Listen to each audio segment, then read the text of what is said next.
Hello, everyone. Welcome back to X-Rays, where knowledge meets inspiration in the intricate dance of industry evolution. I'm your host, Miles, and I'm glad you're joining us on this extra special day because it's the golden anniversary of one of our regular guests. Yes, episode 50. Can you believe it? So it's really a milestone worth celebrating with him. And some guests you introduce with a line or two, but today's guest, of course, well, he's practically family to our show. He's been with us on a journey exploring leadership, sustainability, and the future of business education. He's the man behind an organization that doesn't just talk about raising standards, but literally certifies them. As the managing director and CEO of ACI Global and e-Quip, he's led with over 40 years of experience across industries, helping companies and professionals worldwide achieve excellence, corporate responsibility, and sustainability. Under his leadership, ACI Global has become an ISO 21001 2018 certified international educational learning services provider, a founding member of the Global Reporting Initiative, and a true pioneer in driving accelerating continuous improvement across people and organizations. And today, we're here to discuss something truly golden, the global recertification of ACI Global's ISO for another 3 years. So, well, that's no small feat, and it speaks volumes about the organization's consistency, credibility, and commitment to quality. So, ladies and gentlemen, joining us once again is none other than Ian Erskine. Hello, hello, Ian. And hello once again, Miles. Lovely to see you and welcome to all our guests. One little correction there with our recertification. Our standard now is 21001 2025. Oh, okay. Thank you for that. No, that's fine. That's fine. So, yes, standard was actually updated, I think, 2 months ago. And I see. so we've went ahead and reflected that on our website now. That's now being covered off in our certification. Mhm. So yes, so it's a golden era for us and a golden time because Yeah. as we said, this is a very important milestone, and looking forward to elaborate a little bit more on it with our loyal and lovely guests, plus of course yourself. Thank you so much. It's always wonderful to have you here, Ian. And what a better way to celebrate our 50th episode together than, with your golden achievement, ACI Global's ISO recertification. So let's dive right into it. For those tuning in right now, Ian, could you share why this milestone is so important? And what does it say about ACI Global's commitment to excellence? Well, as you know, we're a Global Reporting Initiative founding member of Australasia, Mhm. and I guess this is the earmark of running these two systems together, GRI and ISO certification, because it just gives us that stamp of approval, and something that we continue to strive and drive for is ethics and sustainability and principled decision making within everything we do. And on top of that, it enables us, hand on heart, to be able to demonstrate to everyone worldwide our openness, our transparency, because everything there is for our clients to see and even for our clients to use. Our certification manual is all online, all our policies, all our procedures, everything we do is there. And it was very interesting talking to my client that I'm actually doing this week. I'm doing with them their triennial audit. And I was discussing with them how we've been able to address the issues with AI, and the fact that actually the ISO standard for AI 42001, it spells it out very specifically that you have to be able to demonstrate with whoever you deal with that openness and transparency. And that's something that at this stage, all the big platforms, all the big players are missing, because they're simply saying, with their algorithms, they're simply saying, no, you don't need to know anything about that, just trust us. But clearly in the standard, and something that we have embraced, clearly in the standard, it clearly says you must first of all understand who your interested or external party is, where that platform is. Then you must at all times understand who actually put the information together in the algorithms. Were they qualified and certified to do that work? Are they under ongoing verification and validation of their skills? Those three critical points are missed by virtually everyone. Now, what we hope to demonstrate today with this launch is we've actually now done that work with our certification, because we've taken I think there's over 50 security operational controls. We've taken those, complied and conformed with those, right? But we've added actually 4 additional ones to cater for that necessary 3-step process of understanding those algorithms. I see. And as we go through this towards the end, because the show that we'll probably have next week will be start to talk about our ability to demonstrate how you actually yourselves can control that documentation, that knowledge management, right? As it's transferred backwards and forwards, right? You have to have systems in place. And I'll just give you one word for our viewers just to take note of. Just write the word down: Synology. Yes. That's what you will start to hear a lot more of over the next few weeks before I actually go on 4 weeks leave. But that's something that also is very exciting we can start to talk about, and I'll mention a couple of times as we go through the interview today. Right. So ethics, sustainability, and transparency, those are really powerful because consistency in standards is often harder than achieving them in the first place. I mean, it's like staying fit, getting into shape is tough, but maintaining it day after day, that's where real discipline and commitment shine, right? And we'll make sure to share the links below so they could follow the manual and all the things they could learn more through your website. And Yes, yes. right. And many organizations pursue certifications, Ian, but sustaining them year after year is another challenge altogether. What does ACI Global do differently that enables it not only to achieve recertification, but to consistently uphold the highest international standards? Well, I think this also, and I'm very proud of this point, it goes very much to the heart of how I actually conduct my third-party audits. Basically, when you first start with an organisation, you do the initial stage 1 and then the stage 2, and then you do your surveillance audits followed up by your triennial, then you go for a further 3 years, right? Now, over that period of time, it's absolutely essential for the auditor to understand the business that he's auditing. And that's what I proudly put my hand on heart. I always develop a very close relationship. Yes, you have to be very careful that you don't cross that line of going too far to the point where you could be consulting. So there has to be that line. So you have to be the separation, I guess, is the word. And that's something that I pride myself in being able to do.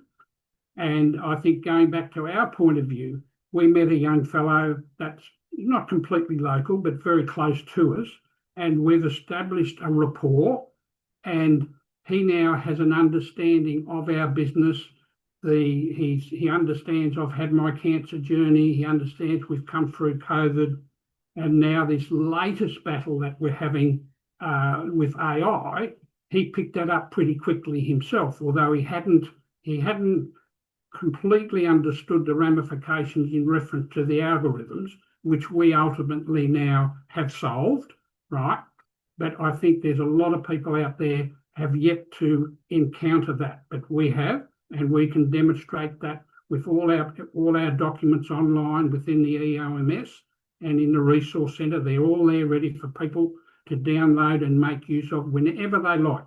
And again, that's something that we pride ourselves, our openness and transparency, to be able to show people, well, that's our system. If you want to take our system, edit and modify it to your own business, we're more than happy for you to do so. Mhm. Okay. And of course, look, we would be happy to have our professionals assist you in developing that and ongoing certification, because one of the services we do provide, as you know, is contract auditors to Yeah. certification bodies. But that's entirely up to the organisation. We're giving them that first step of how to be certified, understanding the process of getting to know your auditor, Mhm.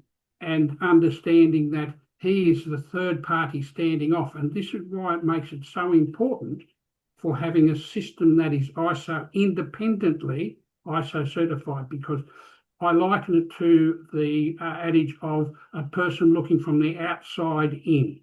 And Mhm. in some respects, Miles, you have been doing this from episode 1 to this episode, Yeah. looking from the outside in, learning more about ACI Global. So, in actual fact, and I can tell you now, to all your viewers, you would make a wonderful independent third party auditor Oh, somewhere down wow. the track. Coming Okay. from you, that's Because big. you are showing potential for that Mm. in the way you conduct your initial um, um, delve into what we're going to talk about, and you look to put the questions together, and that's based on your knowledge of ACI Global. So Yeah. again, it's that openness and transparency, not from just yourself, but myself and Mhm. ACI Global, and that's the link which is so important for an organisation. Yeah. Well, thanks to you, Ian, because this is all possible because of you. I mean, I knew everything that I'm saying right now because of you. And what you said makes sense. It's like the difference between memorizing answers for a test versus actually living by the principles. One is temporary and the other becomes a culture. And it's really essential to know who you're auditing and really understanding their business. I mean, recertification isn't just about ticking boxes, as we would always say. It reflects trust and capability. So, how does this achievement directly benefit the professionals and organizations who train and certify with ACI Global, Ian? Well, I guess it starts at the very beginning. When we first meet the candidate, or we meet an employee of an existing organisation, you get to know them. You have to be able to have a look at their past experience. You have to be open and transparent with them and say, look, in actual fact, you've got most of the information that we need for us to bring you through the course, so that you don't have to do all that course, right? And Mhm. that's what we call our recognition of prior learning. Again, one of our very important tools and programs we provide to everyone. And so they're on that same journey, because their journey is not their system as such. Their journey is themselves. So Yes. we're taking them on almost an identical process, but it's not the organisation that we're certifying, it's the people we're certifying. Yeah. But we've taken the International Accreditation Forum's um, certification process, which is uh, stage 1, stage 2, then 2 surveillances, which takes you out for the 3 years. And then our three yearly CPD agreement covers them. Then they re-sign and go on for another 3 years. And that's virtually the mirror of the process that we've just been through with Stuart, our auditor, from Adaptive Certifications. And yes, I will give them a shout out, because they have demonstrated here in Australia that they can pick up an organisation's requirements, and they looked at us because we wanted to be certified for the educational standard, the 21001. It was a 2018 standard. It's now gone to 2025, 2020. right? Mhm. They looked at what we needed, and it was Stuart that actually said to me, because I said, really, we only need the education standard and the quality standard. But he came back to me and he said, Berko, I would advise you taking on all three of the main standards. Also, cover yourself off for the information security, which we've done, and then that will run together with the educational standard. And Mhm. that's what we've done. And so it's that, I guess what we're demonstrating with what you've just asked is that bonding, that the ability to get to know your third party auditor, right? Mhm. And that's, as I said, that's very much the identical process with the candidate or the employee, is they get to know their facilitator and their mentor. And again, this is very important for ACI Global because, and it was one thing that I had to spend a lot of time in doing, is building relationships with a number of key people, Marcus, Yolanda, and a couple of others, Carice, who you haven't met, but you will meet very shortly. She's Yeah. she's been with us virtually from the very start, and she'll bring a perspective of how she's taken our relationship and training together in reference to external project management. Okay, but you'll get to meet her in the next few weeks. Yeah, looking forward to meeting Chris. So Yes, people development, because people in organization are the ones who actually execute the processes. Makes sense. And I like what you said because in the end, people don't just want a certificate to hang on the wall, right? They want confidence that their training has global credibility and lasting value. Now, one thing that stands out about ACI Global is its focus on people, as you said, as the true resource for sustainability. How does this renewed ISO certification, Ian, strengthen your ability to help individuals grow competence, skills, and capability in ways that impact entire organizations? actually, that's a very interesting question because, and it takes me all the way back to when we actually joined with a number of very big organisations here in Australia, when the Global Reporting Initiative came out to Australia and looked to put together a group of people, including myself, Mhm. to actually roll it out, the Global Reporting Initiative's framework, rolling it out for Australasia. Now, during the discussions, it became quite clear that if we weren't careful, there was going to be a bit of a disconnect. And that came down to the point, well, okay, how do we roll out the Global Reporting Initiative to countries like Papua New Guinea, Indonesia, the Philippines, and those countries that I specifically have mentioned are countries that are starting with democracies and starting their journey in reference to Western culture, principles, ethics, and things like that. So at one stage, it seemed to be apparent that we were being asked to be able to take our way of life here in Australia and impose it on, for argument's sake, the Philippines. Now, I guess in some respects, I very quickly realised, hold on, that's obviously not what should be done. And that's the point that we all came to an agreement, said, no, we can't do that. You can use the framework, but every country's way of life, and even simple things like pay rates and different avenues of their culture and social backgrounds, very different. Yeah. So every country must be able to maintain their own identity, their Yeah. own personal values and goals and principles, right? And that's something that I have taken and held very dear. And that's why I think we stand very much above many other organisations, because we have that bonding of our ISO certification to our GRI founders membership. Mm. And again, linking the two together. And I also make the point with the ISO certification, it's not so much compliance, it's conformance. Same with GRI. There's nothing to do with compliance there. What it is conforming to comply. Okay. Yeah. And having that philosophy, which is conforming to comply, is a will to want to comply. Yeah. Okay. And you do that through conformance. Mhm. Right. And that resonates so deeply, Ian. I think every leader watching right now can relate. I mean, when you invest in people, the ripple effects go way beyond just one department or project, or in this case, country. It changes the DNA of the whole organization. Especially in today's fast changing business environment, standards and expectations are, I mean, they keep evolving. How do you ensure your certified programs remain relevant, innovative, and aligned with the future needs of industries worldwide? Well, this goes to the process of um, constant, ongoing reassessment, re-evaluation, re-verification, hence our ISO skills and tasks assessment, which we launched last week. It's an ongoing basis because I have a very simple analogy with this, with our training. And quite often I still get the question, what do I receive when I finish my course? So we let them know that they receive a certificate, a diploma, and also an ISO certification card.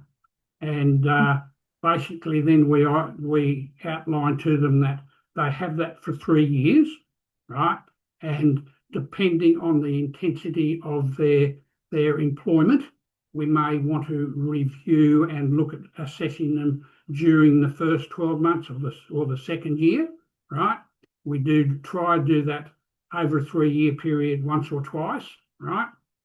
But what we're demonstrating there is that once you receive your diploma and your certificate and your ISO certification card, and it's exactly the same with us, we will receive our certificates shortly, right? Because this is just hot off the press, right?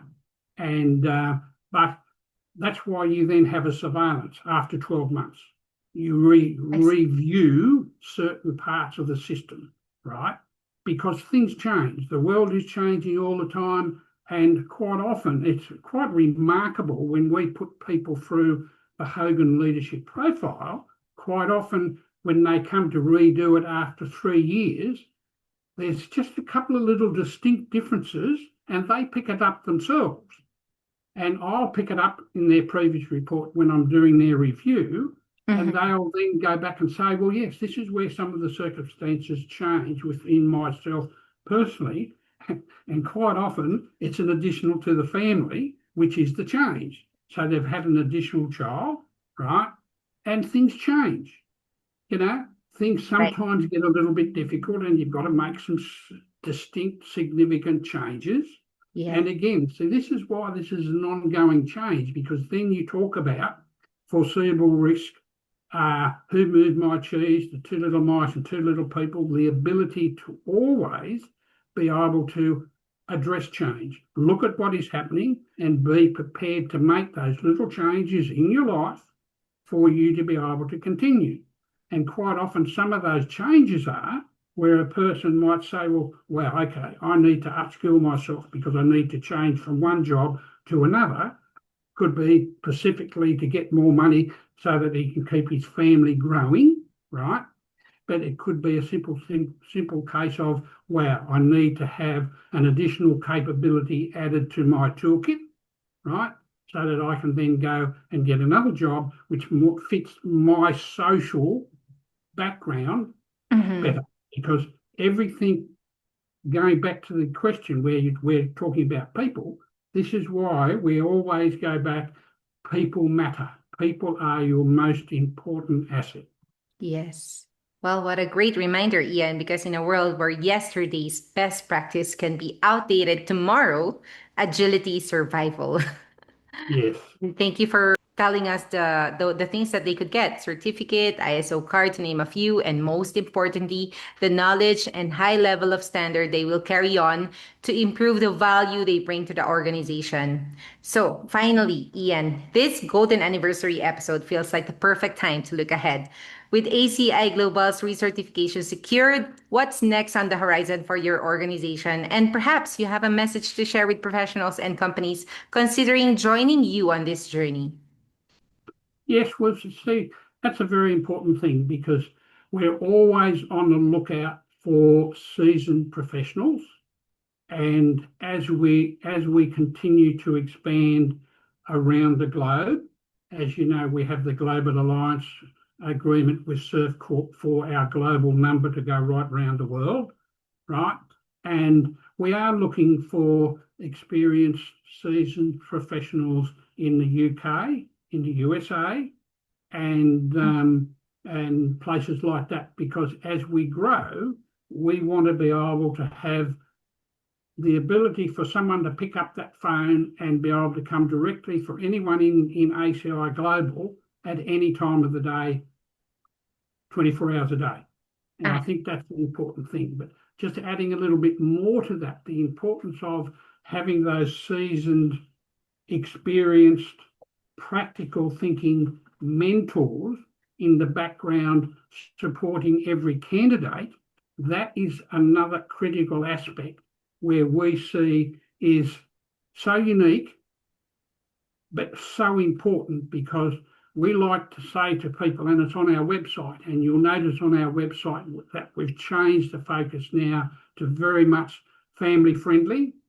You actually get welcomed with a comment from myself, and I actually put myself there where you can pick up the phone and say, okay, I don't really understand what you're saying, and I can then explain it to them, right? Mhm. So we have a little inspirational message right at the start of our website, and a little teaser for them. Have a look right down the bottom where Yep. they can enhance themselves with 86,400 Yeah. dollars. And as you know, the trick in that is, well, I wonder what that actually means. Well, what it actually means is the importance of living, enjoying every second of the day. Yes. Keep up that lovely smile. And I go back to that lovely episode when I was joined from the special needs organisation. The young fella came out and greeted me with a smile on his face and said, Mr. Erskine, we have to be happy all day. Yes, And yes, that. and it was so lovely. So yes, so that's the important thing. And as I know, we're getting close to finishing our time. So yes, and I look forward to everyone having a look on our website, making use of our resources. And also remember, at any given time, ACI Global has the people, has the tools, has the experience and the practicality, governed by our ethics and our principles, to support all people. Again, our most important asset. Yes, what an exciting time ahead for everyone, Ian, and an inspiring way to look to the future. It's pretty clear that this recertification isn't the finish line, but just another stepping stone in a journey of continuous improvement. And I'm so happy, Ian, and honored to being one of the voices rooting for this. Thank you so much for joining us today and for always generously sharing your wisdom, your passion, and your firm commitment to raising global standards. It feels fitting that our 50th episode celebrates more than just a milestone for us, but also a milestone for you and ACI Global. Thank you so Yes, much. yes, and so important. And even I think we need to also add in our regular guests, because they're now on this journey. Uh-huh. And, we have it set up so they can watch the video on our homepage. They can also go to the channel of our podcast, and they're all there. Mhm. And yes, so we're honoured to have everyone on board, and truly exciting to be able to invite them back for next week's episode as well. Yes, and we'll continue to be happy, keeping the Yes, smile, and keep enjoy that every smile. second of our day. That's exactly right. And always remember that smile is linked to your brain, and Yes, your brain is then happier and more inquisitive for you to learn. makes sense. Thank you so much, Ian. We appreciate you as always. Thank you. So, folks, I guess this is your sign to elevate your skills, benchmark your organization against the highest global standards, or simply learn more about how ACI Global can help you achieve lasting excellence. So, better connect with them at aciglobal.com.au. And that's a wrap on our golden anniversary episode with Ian Erskine. 50 episodes of conversations with a whole lot of valuable insights fueling them. I'm really grateful to you, Ian. Thank you so much for being part of this special moment. And thank you guys for tuning in, for supporting us, and for keeping us on air. Here's to the next 50 episodes, and who knows? Maybe by episode 100, we'll be ISO certified ourselves for excellence in podcast hosting, right, Ian? Maybe. Until then, this has been your host, Miles. Stay focused and inspired with X rays.